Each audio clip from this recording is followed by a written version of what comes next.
नमस्कार मित्रों, meet the media के एक नए शो में आपका पुनः स्वागत है। जैसा कि आप जानते हैं कि इस शो में हम पत्रकारिता जगत की विभिन्न हस्तियों से आपकी मुलाकात कराते हैं और आज हम मिलवाने जा रहे हैं आपको एक ऐसे सौम्य और सरल किंतु स्पष्टवादी पत्रकार, वरिष्ठ पत्रकार डॉक्टर राजीव अग्निहोत्री जी से। नमस्कार। नमस्कार सर। डॉक्टर अग्निहोत्री वर्तमान में पीपल्स समाचार के मध्य प्रदेश, छत्तीसगढ़ एवं दिल्ली के प्रमुख हैं और एक लंबा समय आपने पत्रकारिता में दिया है। लगभग 32 वर्षों से आप पत्रकारिता के क्षेत्र में कार्यरत हैं और अगर मैं ये कहूँ कि पत्रकारिता उनको विरासत में मिली है तो गलत नहीं होगा। तो आज हम आपकी मुलाकात करा रहे हैं डॉक्टर राजीव अग्निहोत्री जी से और जानते हैं उनके करियर के बारे में, पत्रकारिता को लेकर उनकी सोच के बारे में, पत्रकारिता के वर्तमान सिनेरियो के बारे में और आने वाले समय में पत्रकारिता को वो किस तरह से देखते हैं। शुरुआत करेंगे आपके जन्म से और आपकी शिक्षा दीक्षा से। जी, भोपाल में मेरा जन्म हुआ और संयोग ये रहा कि पत्रकार परिवार में हुआ। मेरे फादर जागरण के संपादक हुआ करते थे। जिस मोहल्ले में रहता था वो भी पत्रकारों का मोहल्ला था, तो 4-5 संपादक थे वहाँ पे। नवभारत के संपादक भी वहाँ हुआ करते थे और 2-3 और एजेंसीज वगैरह के संपादक भी वहाँ पे थे। एजुकेशन मेरी सेंट्रल स्कूल से हुई, फिर हमीदिया कॉलेज से हुई। फिर उसके बाद एजुकेशन में थोड़ा सा इंटरेस्ट था तो पीएचडी भी कर डाली। पत्रकारिता में मेरा आगमन आप कह सकते हैं कि मेरे फादर मेरे इंस्पिरेशन थे, तो उनके कारण मेरा आगमन इसमें हुआ। और मोहल्ले में भी जो हमने देखा, आसपास देखा, घर में जिन लोगों का आना जाना था, पत्रकारिता के, साहित्य के जिन लोगों का आना जाना था, बड़ी हस्तियों का आना जाना था, तो इस तरफ मुड़ा। जी, तो सर आपके जैसा कि आपने बताया कि फादर दैनिक जागरण के संपादक हुआ करते थे, तो आपने घर के अंदर पत्रकारिता को किस तरह से देखा और पापा जी के जीवन में किस तरह से पत्रकारिता को आपने देखा? हम लोगों ने इस तरीके से देखा कि उस ज़माने में पत्रकारिता एक मिशन हुआ करती थी। मेरे फादर जो है बहुत अच्छे खासे जॉब में थे, अधिकारी थे कानपुर में, टाउन रोशनिंग ऑफिसर हुआ करते थे जी। पर वो अपने मित्र आदरणीय गुरुदेव गुप्ता जी के कारण वो छोड़ के जागरण में आए और उन्होंने इसको एक मिशन के रूप में अपनाया। तो तब पत्रकारिता में पैसा इतना नहीं होता था जी। बहुत एक मालिकों के पास भी उतना नहीं होता था और पत्रकारों के पास तो होता ही नहीं था। तो घर जो है वो एक व्यवस्था के साथ चलता था एक, और उस ज़माने में भौतिकवाद खैर इतना था नहीं, तो चीज़ें हो जाया करती नहीं। पर हमारे फादर का जो जोर था वो था एजुकेशन पे, बहुत जोर था कि अच्छा खाओ, अच्छा पहनो और अच्छी पढ़ाई करिए, पढ़ो अच्छे से आप, तो उस पर जोर था। तो पत्रकारिता में मैंने ये देखा कि वो कुछ चीज़ें कर पाते थे लोगों के लिए, कुछ समाज के लिए कर पाते थे, तो वो चीज़ इंस्पायर करती थी कहीं। जी। तो मैंने ये देखा कि बहुत सारे, हम लोगों का घर था, काफ़ी बड़ा घर था, बहुत सारे विधायक और इवन उस समय में जो बाद में लोग मंत्री बने वो हमारे घर आके ठहरा करते थे, जिसमें आप कह सकते हैं कि मैंने अपने घर में श्यामा चरण जी को देखा है, मैंने गोविंद नारायण सिंह जी को देखा है, मैंने द्वारका प्रसाद मिश्रा जी को देखा है। और गोविंद नारायण सिंह जी जब शपथ लेने गए थे तो हमारे घर से गए थे वो यहाँ से। और अर्जुन सिंह जी को भी देखा है मैंने अपने घर में। और बहुत सारे जो विंध्य अंचल के, क्योंकि मेरे फादर जो है रीवा में भी संपादक रहे, वो फिर भोपाल में रहे, तो बहुत सारे विधायक जो है वो हमारे यहाँ के ठहरा करते थे उसमें, क्योंकि वो मैत्री इस तरीके की थी वो जी। और एमएलबी कॉलेज हमारे घर के पास था, तो बहुत सारे विधायकों की बेटियों के मेरे फादर जो है लोकल गार्जियन हुआ करते थे। ओके। तो जिसमें रामचंद्र वाजपेयी जी थे, गुलशेर अहमद जी थे, इस तरह के लोग थे जिनके बेटियों के जो है वो लोकल गार्जियन मेरे फादर थे। जी जी। द्वारका प्रसाद मिश्रा जी से उनका जो परिचय था वो एक राजनीतिक और एक पत्रकार के रूप के अलावा जो है एक वो बौद्धिक दो व्यक्तियों के बीच का भी जो है वो था, क्योंकि जो कृष्णायन लिखी है द्वारका प्रसाद जी ने, उसका बहुत सारा जो है उसके लिए डिस्कशंस होते जो है वो हमारे परिवार, मैं तो छोटा था पर परिवार के बहुत सारे लोगों ने उन डिस्कशंस को देखा है और उसको उन्होंने उसका एक बड़ा हिस्सा द्वारका प्रसाद जी ने पचमढ़ी में जाके लिखा था। जी जी। तो सर इसके बाद हम जानना चाहेंगे कि पत्रकारिता तो जो आपने बचपन से घर में देखी, आस पड़ोस में देखी और काफ़ी आप पर पत्रकारिता का जो क्षेत्र का असर था, तो आपने कब और कैसे पत्रकारिता के क्षेत्र में प्रवेश लिया? जब मेरी एजुकेशन पूरी होने को थी तो मेरे बड़े भाई हैं, उन्होंने मुझसे पूछा कि क्या करना चाहते हो। वो कॉन्ट्रैक्टर थे, उन्होंने क्या क्या मेरे साथ काम करना चाहोगे, तो मैंने मना कर दिया क्योंकि वो मेरे स्वभाव के अनुरूप नहीं चीज़ लगी मुझे जी।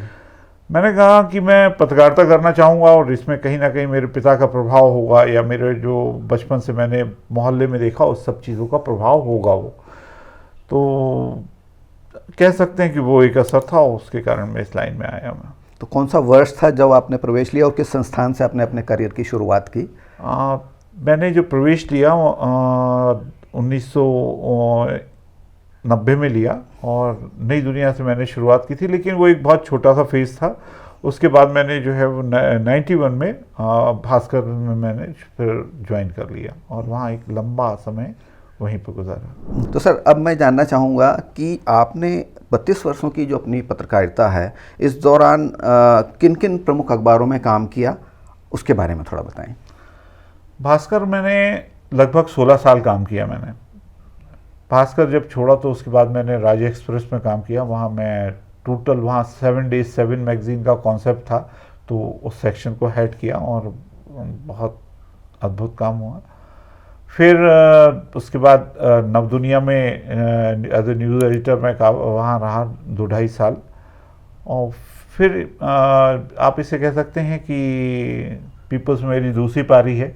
एक पारी मैंने जो है 2010 से 2011 की थी, फिर 2 साल भास्कर में काम किया और 2013 से मैं जो है वो संपादक के रूप में पीपल्स समाचार से जुड़ा हुआ हूँ मैं। जी जी जी। तो दैनिक भास्कर में आपके पास किस तरह की जिम्मेदारियाँ हुआ करती थीं? हाँ, दैनिक भास्कर में शुरू में तो बहुत सारी डेस्क्स पे काम किया। फिर उसके बाद मुझे ये मेरा सौभाग्य है कि मुझे डॉक्टर ओम नागपाल साहब के साथ काम करने का मौका मिला। तब साहित्य मतलब जो मैगज़ीन सेक्शन होता आप कह सकते हैं उसे, उसमें मैंने काम करना उनके साथ शुरू किया और रविवारी जो रसरंग आता है उसमें मैं उनके साथ काम करता था। उसके बाद शिफ्ट दिल्ली हुआ जब वो, तो कमलेश्वर जी के साथ काम करने का मौका मिला जी। और ये सौभाग्य है कि जीवन के शुरुआत में आपको हस्तियों के साथ काम करने का मौका मिला। वो हस्तियाँ आपके संपादक थे। महेश श्रीवास्तव जी ने मुझे मौका दिया इस लाइन में। सबसे पहला मौका मैं उसी को मानता हूँ कि वो मेरा सबसे पहला मौका था। उनसे बहुत कुछ सीखने को मिला, भाषा उनसे सीखने मिली। कमलेश्वर जी से ओपननेस सीखने को मिली कि आप सबके प्रति खुले रहें और भाषा की सरलता, सहजता, प्रभाव उनसे सीखने को मिला। एग्रेशन सीखने मिला कि नागपाल साहब से जी। और फिर उसके बाद एक लंबे अरसे मैंने मैगज़ीन में काम किया और मैं रसरंग का मैं हेड हो गया था। लेकिन अचानक कहीं मन में आया कि न्यूज़ साइड में आना चाहिए, तो मैंने 2003 के आसपास मैंने फिर हमारे जो एमडी थे उनसे कह के खुद को न्यूज़ उसमें शिफ्ट किया फिर। जी। तो 2003 में जब आप न्यूज़ में शिफ्ट हुए तो उस दौरान आपने किस तरह की पत्रकारिता की, किस बीट पर आपने काम किया, जो हम अमूमन बोलते हैं कि बीट? हाँ, नहीं, सेंट्रल डेस्क पे मैं आया था पहले, क्योंकि रिसर्च मेरा एक स्ट्रॉन्ग वो था और बहुत सारी चीज़ें देश दुनिया में चल रही थी। तो NK सिंह साहब हमारे संपादक थे, उन्होंने जो उस चीज़ को शायद उन्होंने परखा, तो उन्होंने मुझे उस डेस्क पे रखा जहाँ हम लोग लोकल चीज़ें करने के अलावा करते थे कि जो एजेंसीज से खबरें आती हैं, अदर देन दैट हम उसमें करते थे कि अगर युद्ध चल रहा है तो युद्ध में क्या क्या चीज़ें खास चल रही हैं, उस तरह की चीज़ें हम लोग उसमें रिसर्च करके सारा सब करते थे। कि अगर बॉम्बर यूज़ हो रहा है कोई सा B-20, मुझे याद आता है B-20 अगर यूज़ हो रहा है युद्ध में तो उसकी खासियतें क्या हैं, तो उसको हम लोग उस तरह से प्रेजेंट करते थे और एक खबर से आगे की खबर उसमें देते थे। जी जी जी जी। मतलब दर्शकों को आप ये मतलब आपके जो पाठक थे उनको आप अगर कोई एक शब्द यूज़ हुआ है, जैसे आपने बताया कि एक पर्टिकुलर बॉम्बर, तो उसकी हिस्ट्री क्या है, कैसे बना है, क्या कैपेसिटीज़ हैं उसकी, इसके बारे में आप बताते होंगे। और बहुत सारे ऐसे बिहाइंड द सीन चीज़ें होती हैं खबरों में जिनको शायद आप प्रेजेंट करते रहे होंगे। तो सर, दैनिक भास्कर में आपके पास और किस किस तरह की जिम्मेदारियाँ रहीं? दैनिक भास्कर में बहुत सारी जिम्मेदारियां रही मेरे पास। मैं मैगज़ीन में बहुत सारी चीज़ों का मतलब सेक्शन भी हेड किया। रसरंग बड़ा प्रतिष्ठित रहा क्योंकि उसको नागपाल साहब ने देखा, कमलेश्वर जी ने देखा, तो उसके बाद मौका मिलना भी एक बड़ा गर्व का विषय था। फिर मैंने सेंट्रल डेस्क पे वहाँ पे काम किया और एडिट पेज का भी हेड रहा।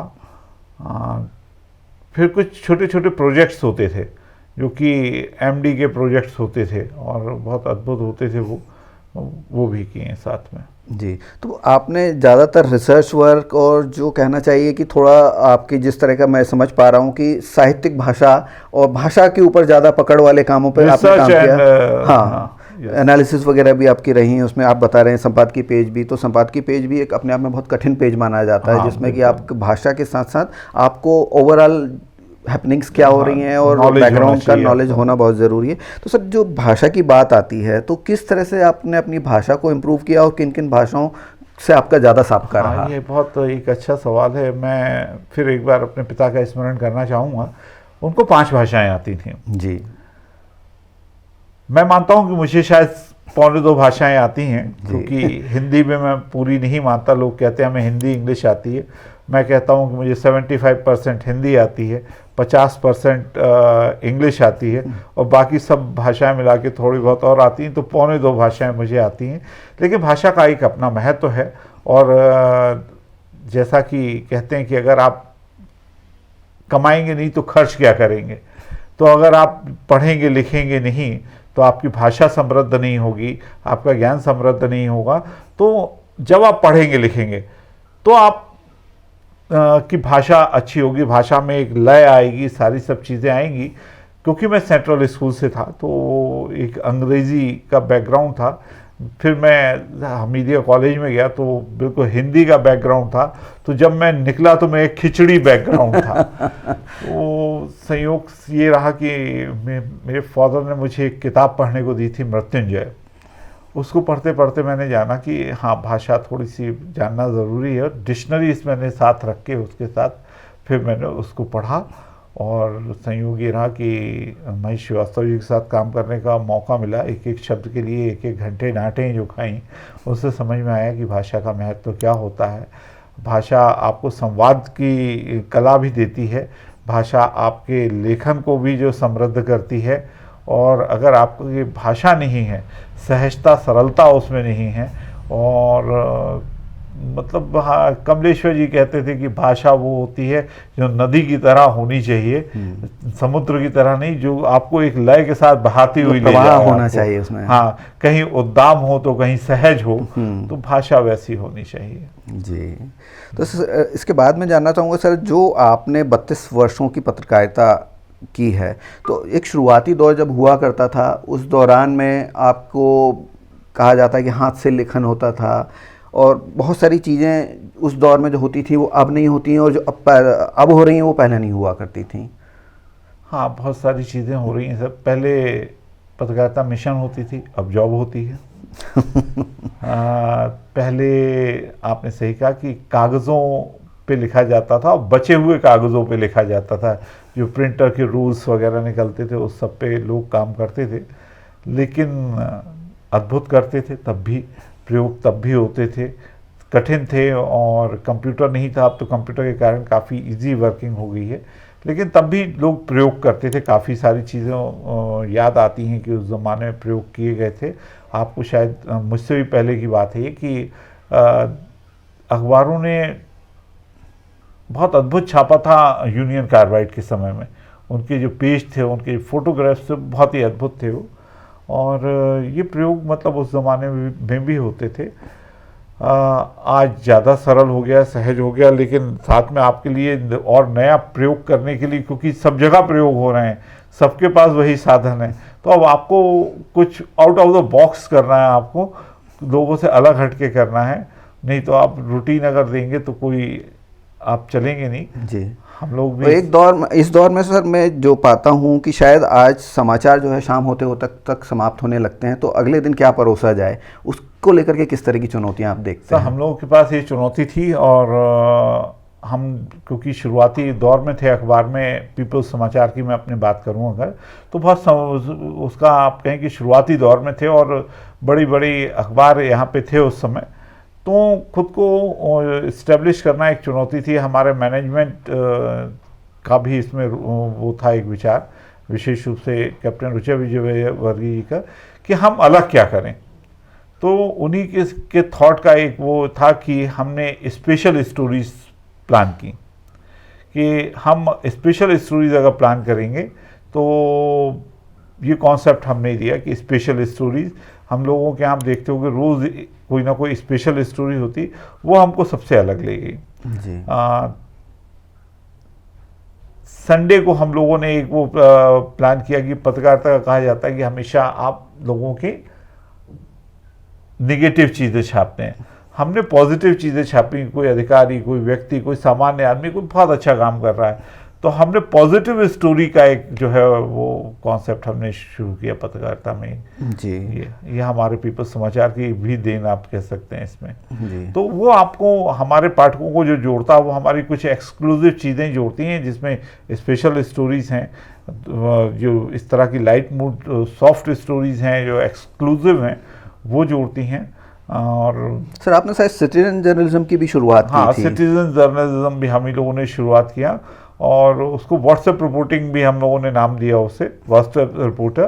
तो बहुत सारे लोग उसमें हमसे जुड़े, और कई आज तक जुड़े हुए हैं। जी। तो सर पत्रकारिता में इतने लंबे समय से आप काम कर रहे हैं, अलग अलग तरह का लेखन आपने किया है, तो मैं ये जानना चाहूँगा, बल्कि मेरे बहुत सारे दर्शक और नए पत्रकार भी जानना चाहेंगे कि आपके कुछ मेमोरेबल मोमेंट्स हों या मेमोरेबल काम हों जिनको आप लोगों से शेयर करना चाहें। बहुत सारी चीज़ें हैं, पर कुछ चीज़ें मैं आपके साथ शेयर करना चाहूँगा। जैसे मैं ये कहूँगा कि मैंने श्रृंगेरी के शंकराचार्य जी को छोड़ के सारे शंकराचार्य जी का मैंने इंटरव्यू किया है। और क्योंकि फ़िलॉसफी मेरा पीएचडी मेरी फ़िलॉसफी में है, तो दर्शन शास्त्र पे बात करना, वो भी शंकराचार्यों जी से समझना चीज़ों को, वो एक बड़ा अद्भुत था। और इसलिए पुरी के शंकराचार्य और स्वरूपानंद जी से मुझे विशेष स्नेह भी मिला, क्योंकि उनसे द्वैत अद्वैत और सब पे बड़ी बात हुई। इसलिए कहते हैं कि पढ़ना चाहिए थोड़ा बहुत, अपना धर्म दर्शन आप सारी सब चीज़ें पढ़िए, वो अद्भुत रहा। दूसरी चीज़ें, संपादक के रूप में जब हम कुछ चीज़ें की हमने और लोगों को उससे फ़ायदा हुआ, वो अद्भुत था। लेकिन दो बड़ी चीज़ें हम याद करना चाहूँगा कि मुहिमें तो हमने बहुत सारी चलाई। भोपाल के लिए अगर हम कह सकते हैं, तो भोपाल में एक खंती हुआ करती थी, जब आप दिल्ली से आते थे तो लोग कहते थे, कचरा देख के कहते थे भोपाल आ गया। अब आप उधर कभी जाइए, देखिए वो खंती ख़त्म हो गई। उसके लिए हमने बाकायदा 1 साल अभियान चलाया था, और बहुत सारे स्तरों पे हमने उस इश्यूज़ को उठाया, प्रेशर्स झेले, सब चीज़ें हुई, पर वो अंततः वो खंती हटी, और आप देखते हैं कि आज वो बड़ा सुंदर जगह बन गई है वो। जब स्मार्ट सिटी का प्रोजेक्ट आया, तो उसके लिए जो जगह चुनी गई थी वो बहुत हरियाली वाली थी, और हम इसे कह सकते हैं कि वो लंग्स ऑफ द सिटी था वो। उसके लिए भी हम लोगों ने 1-1.5 महीना मुहिम चलाई, और उसमें हमने लोगों को जोड़ा। उसमें हम सुबह कुछ चीज़ें करते थे तो लोग जुड़ते थे, और उसमें आईएएस, रिटायर्ड आईएएस भी थे, उसमें प्रोफेसर्स भी थे, उसमें डॉक्टर्स भी थे, वो सब लोग जुड़ते थे और सारा सब करते थे, और फिर हम उस चीज़ों को फिर छापते थे। तो 1-1.5 महीने बाद हम सक्सेसफुल रहे कि हमने उस जगह को बदलवाया, और प्रोजेक्ट बदल के दूसरी जगह पे शिफ्ट हुआ वो, यहाँ पेड़ पहले की अपेक्षा कुछ कम कटे। और ऐसी बहुत सारी चीज़ें हैं जो आप अपने स्मरण में उसमें रखना चाहते हैं। बहुत सारी मुलाकातें हैं। और दूसरी चीज़ अगर हम ये कहें कि कुंभ में कुछ शंकराचार्यों के वो थी कि उनका आमंत्रण उनको नहीं जा रहा था, तब हमारा एक इंटरव्यू था स्वरूपानंद जी का, उसके बाद बहुत सारी चीज़ें बदली थी और तब्दीलियाँ हुई थी तब। जी। तो सर जैसा पत्रकारिता में होता है, और आपने भी बताया, और मैं जितना समझता हूँ पत्रकारिता को, इसमें आपका लेखन और ख़ास तौर से दुभाषी होना बहुत एक अनिवार्यता जैसी मानी जाती है और उससे आप अपने काम को निखार पाते हैं और बेहतर कर पाते हैं। तो इस बारे में थोड़ा सा प्रकाश डालें। हाँ, भाषा हमेशा बहुत समृद्ध होनी चाहिए और आप सिर्फ एक भाषा में रहेंगे तो काम नहीं चलेगा। आप अपनी मातृभाषा हिंदी है, हमारा तो कर्म भाषा भी हिंदी है, तो उसके अलावा अंग्रेज़ी भी जो है वो आना बहुत ज़रूरी है, क्योंकि बहुत सारी चीज़ें आपको अंग्रेज़ी में उपलब्ध होती हैं और जो फर्स्ट हैंड चीज़ आप पढ़ते हो वो अलग होती है, क्योंकि अनुवाद में जाके कई बार किसने किया है, क्या किया है, इस पर भी बहुत सारी चीज़ें डिपेंड करती हैं। भाषा अगर समृद्ध है तो आप दोनों भाषाएं समृद्ध तो बहुत सर सारी इसमें चीज़ें कर समाचार सकते हैं। लेखन के अलावा भी आपने कुछ और काम हाँ, किए हैं मैं क्या? उसी की तरफ आ रहा था कि शौक है एक पढ़ना, तो पढ़ने के अलावा मैंने जो है बुक्स की एडिटिंग भी की है, बुक्स का ट्रांसलेशन भी किया है, जिसमें क्योंकि बहुत अद्भुत कुछ किताबें हैं, लेकिन लोग एक बहुत सीरीज़ को बहुत अच्छे से जानते हैं, हैरी पॉटर सीरीज़। उसके जो ऑफिशियली जो हिंदी उसकी बुक्स आई हैं, उसकी एडिटिंग मैंने की है, बुक्स में बाकायदा उसको मेंशन किया गया है उसमें, तो वो भी एक कहीं ना कहीं आपके उसमें खाते में जुड़ता है। और कई हमने किताबों का मैंने अनुवाद भी किया है। दूसरी चीज़ एक कहूँगा कि उर्दू अगर आपको थोड़ी बहुत आती है तो उसका फ़ायदा भी आपको होता है।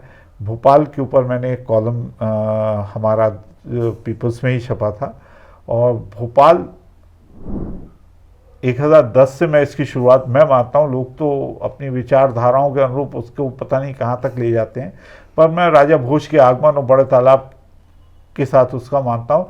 तो तब से लेके मैंने हमीदुल्लाह तक जो है मैंने उसको किया था उस कॉलम को, और शायद उस दौर का कोई भी शासक ऐसा नहीं है जिसको मैंने छोड़ा हो, और शायद भोपाल की ऐसी कोई भी जगह नहीं है जो आप मुझसे पुरानी जगह पूछें कि कहाँ पे कौन से साहब सो रहे हैं, साहब सो रहे हैं मतलब दफन है उसे कहेंगे, तो मैं आपको वो सारी चीज़ें हर जगह का स्पॉट बता सकता हूँ। जी। इसमें एक इस शहर से लगाव भी है, तो वो है जी। ये तो बहुत ही कमेंडेबल काम आपने किया है, जिससे कि आपने भोपाल की जो हिस्ट्री है, भोपाल का जो कल्चर है, उससे लोगों को जोड़ा और उसके बारे में लोगों को बताया। बिल्कुल। कल्चर भी मुझे यहाँ का बहुत आकर्षित करता है, और अब संपादक होने के बावजूद भी हम लोगों ने बहुत पहले शुरुआत की थी, लेकिन अभी जो लास्ट रमज़ान गया तो रमज़ान की रातें हमारा एक हम बहुत लोकप्रिय वो है, और वो इस साल भी हमने किया था। वो रात को 11 बजे शुरू होता है और सुबह 4 बजे जब लोग सहरी के लिए जाने लगते हैं तब तक वो कवरेज चलता है हमारा, और फिर उसके बाद पूरा एक पेज हम उससे समर्पित करते हैं। हमारे एक साथी ने आज उसे कहीं अपना पुराना 2014 का शेयर किया उसने पेज आज। जी। तो वो भी एक भोपाल के कल्चर की एक रवायत की एक वो चीज़ है जी। जो बहुत आकर्षित करती है। एक अद्भुत सा शहर है ये। जी। तो सर अब इसके बाद मैं चर्चा करूंगा कि आपने जो 32 सालों में जर्नलिज्म को देखा है, अब आने वाले वर्षों में आप किस तरह का बदलाव पत्रकारिता के क्षेत्र में देख रहे हैं, खासतौर से अगर हम प्रिंट मीडिया की बात करें? सब प्रिंट मीडिया की हम बात करें तो बहुत सारे बदलाव हुए हैं, जैसा कि आपने पहले भी कहा था कि कागज़ से शुरू हुए कंप्यूटर तक पहुँचे, तो अब ये कंप्यूटर से भी बहुत आगे चीज़ें जा रही हैं, क्योंकि अब तो सब कुछ मोबाइल पे आपके बहुत सारे चीज़ें आती जा रही हैं, बहुत सारे ऐप्स हैं, और वो तो और सूचना तुरंत ट्रेवल कर रही है। पहले जो है दूसरे लोग खबर पढ़ते थे, अब तो पढ़ चुके होते हैं उसको, तो वो चुनौती तो है ही है कि आपको कुछ अद्भुत करना है, अनूठा करना है। टेक्नोलॉजी में भी आपको बड़ा टेक सेवी होना है, अदरवाइज़ आप लाइन से बाहर हो जाएंगे आप। और मैं आज की पीढ़ी के पत्रकारों को कहना चाहता हूं कि अगर आप इस लाइन में आ रहे हैं तो हर नई चीज़ को सीखते चले जाइए, तकनीकी रूप से भी। भाषा समृद्धि की बात तो अलग है, पर हर तकनीकी चीज़ को आप सीखते जाइए, नहीं तो आपके बाद की पीढ़ी भी आ रही है, और पीढ़ी आजकल 20 साल में चेंज नहीं होती, 5 साल में जो है बड़ा चेंज हो जाता है। 5 साल का जो आपके बाद का जो युवा आएगा आपसे ज़्यादा तकनीकी रूप से समृद्ध होगा, वो आपको आउट कर देगा। इसलिए खुद को हमेशा अपडेट करते रहिए, अपने जूनियर्स से भी सीखिए आप, मौका मिले तो उसमें। तो ये एक चीज़ है। और दूसरी चुनौतियाँ ये भी है कि प्रिंट के लिए कि टीवी तो एक चुनौती था ही था, डिजिटल अब बहुत बड़ी चुनौती हो गया है, और जो नए पत्रकारिता में जो नए लोग आ रहे हैं वो डिजिटल को ज़्यादा प्रेफरेंस अब दे रहे हैं उसमें, और जो आज का यूथ है सर, मैंने देखा वो अखबार पढ़ने की बजाय उसको मोबाइल पर खबरें देखना आज तो पसंद मोबाइल पे बहुत ज़्यादा चलता है उसको, मतलब इवन अखबार को भी लोग मोबाइल पे ही पढ़ना पसंद कर रहे हैं जी। आजकल। तो ये एक बहुत बड़ी चुनौती है, प्रिंट जी। को इससे जूझना होगा, और कैसे जूझेंगे ये समय बताएगा। जी। हालांकि जब ये टीवी आया था तब भी कहा था ख़त्म हो जाएगा, हुआ नहीं, जी। क्योंकि विश्वसनीयता है तो आज भी इसी की है। जी। तो सर, जैसे हम चुनौतियों की भी बात कर रहे हैं, बदलाव की बात कर रहे हैं, तो पत्रकारिता का जो क्षेत्र है उसमें जो पत्रकार होता है उसका खुद का जीवन भी चुनौतियों से बहुत भरा हुआ होता है। तो किस तरह की चुनौतियां आप फेस करते आ रहे हैं और किस तरह की चीज़ें हैं जो आपको कई जगह कई चीज़ करने से रोकती हैं? ये बहुत अच्छा सवाल है। और जैसे मैंने अपने फादर को बताया था कि पत्रकारिता तब मिशन होती थी, तो वो भी जो चीज़ें वो नहीं कर पाया वो भी मैं अपने परिवार के लिए, मैं भी शायद वो ना कर पाया। समय नहीं होता एक तो, क्योंकि आपको ये 11 से 6 या 10 से 6 का काम तो है नहीं है। तो आपके पास जो सबसे पहले अगर कोई चीज़ सफ़र करती तो आपका परिवार सफ़र करता है चीज़ों को, कि आप उसको समय नहीं दे पाते। ऐसे में अगर आपकी पत्नी समझदार नहीं हो, आपका बच्चा बहुत ज़्यादा समझदार नहीं हो, तो मैंने लोगों को दिक्कतें होती हैं देखी हैं। इस मामले में मैं भाग्यशाली हूँ कि मेरी पत्नी बहुत सपोर्टिव है इस मामले में। और शायद क्योंकि ये एक अलग बैकग्राउंड से आई थी और मैं एक अलग बैकग्राउंड से था। हमारे यहाँ पत्रकारिता थी, ये जॉब वाली फील्ड से वहाँ से आई थी। तो लेकिन उन्होंने उस चीज़ को एडजस्ट किया, और आज भी मैं उतना समय अपने परिवार को नहीं दे पाता, क्योंकि आप के पास समय नहीं होता। और हम लोगों का जो समय, जो ज़्यादातर आयोजन रात को होते हैं, सामाजिक कार्यक्रम जो भी होते हैं, पारिवारिक आयोजन जो भी होते हैं रात को होते हैं, और आप होते हैं रात को ऑफिस में। तो सारे रिश्ते निभाना, घर के दायित्वों को संभालना, ये सब काम जो है पत्रकारों में, उन्हीं परिवारों में ज़्यादा अच्छा होता है जहाँ आपका जीवन साथी समझदार हो, आपका बच्चा समझदार हो। इस मामले में भाग्यशाली हूँ कि मेरी पत्नी बहुत सारी चीज़ें संभालती हैं। मेरा बेटा भी जो समझदार है, और तो उस पर गर्व कर सकता हूँ कि अच्छा बच्चा है, तो वो भी चीज़ों को समझता है, तो एडजस्ट हो पाया। पर हाँ, कुछ चीज़ों के ग्रीवियंस तो होते हैं कि आप नहीं कर पाए, जो आपको जब बच्चे को आपकी ज़रूरत थी आप नहीं दे पाए, उसको वो समय नहीं दे पाए, जो क्वालिटी टाइम आपको परिवार को देना चाहिए था वो आप नहीं दे पाते। लेकिन क्योंकि ये आपका पैशन है, ये आपने खुद चुना है, तो शायद मैं सरकारी जॉब के लिए नहीं बना। मैं जो किया, जैसा किया, खुश हूँ। जी। तो सर, इसमें जैसा आपने भी बताया कि एक तो समय बड़ा उल्टा होता है कि रात के समय आप काम कर रहे होते हैं। हाँ। और देर रात तक आपको काम करना होता है, तो इससे स्वास्थ्य संबंधी चुनौतियां भी आती हैं। सर, बहुत अद्भुत चीज़ है कि हमें दोनों समय काम करना होता है कि दिन में मैं भी आप 11 बजे सुबह ऑफिस में होता हूँ और 2-1 बजे तक रहता हूँ, और शाम को 6 बजे फिर पहुँच के जब तक अखबार ना छूट जाए तब तक रहता हूँ। तो शरीर ने भी एडजस्टमेंट कर ली है। नींद छोटी हो गई है। हालांकि जब मैंने अनुवाद शुरू किया था तो मैंने नींद के अपने 6 घंटे किए थे, तो 6 घंटे शायद पर्याप्त होते हैं। और हाँ, खान पान के समय भी बड़े अद्भुत होते हैं। तो शायद कहीं बायोलॉजिकल क्लॉक और शरीर खुद चीज़ों को एडजस्ट कर गया, उन चीज़ों को परिवार ने भी एडजस्ट किया, शरीर ने भी एडजस्ट किया। पर हाँ, और लोगों से इतर होता है आपका जीवन, और अगर वो उसमें अगर आपको एडजस्टमेंट नहीं हो पाती चीज़ों में, तो फिर बॉडी आपकी दिक्कत देने लगेगी, या फिर आपका सोशली और फैमिली उसमें आपको दिक्कतें आने लगेंगी। जी। तो सर, आज की जानकारी के लिए और आपके जीवन के छुए अनछुए पहलुओं को बताने के लिए बहुत बहुत धन्यवाद। और हम आपके आगामी जीवन की बहुत सारी शुभकामनाएं देते हैं आपको, और कामना करते हैं कि आप स्वस्थ रहें, मस्त रहें, और जिस तरह से आप बेधड़क पत्रकारिता कर रहे हैं करते रहें। हाँ। और लोगों को ज्ञान से, समाचारों से, और अपनी जितनी भी पॉजिटिव चीज़ें हैं उनसे भरते रहें। हाँ। एक चीज़ और कहना चाहूँगा कि ऑफिस के टेंशन्स को ऑफिस, जो भी पत्रकारिता में ऑफिस के टेंशन्स को ऑफिस छोड़ के आइए, घर की चीज़ों को घर में रखिए, दोनों को मिक्स मत करिए। Thank you sir, thank you so much. बहुत अच्छी लर्निंग्स हैं नए जर्नलिस्ट लोगों के लिए, तो खास तौर से आपने बहुत सारी बातें बताई, और इस एपिसोड को हम यहीं समाप्त करना चाहेंगे। आपका बहुत बहुत धन्यवाद और आभार।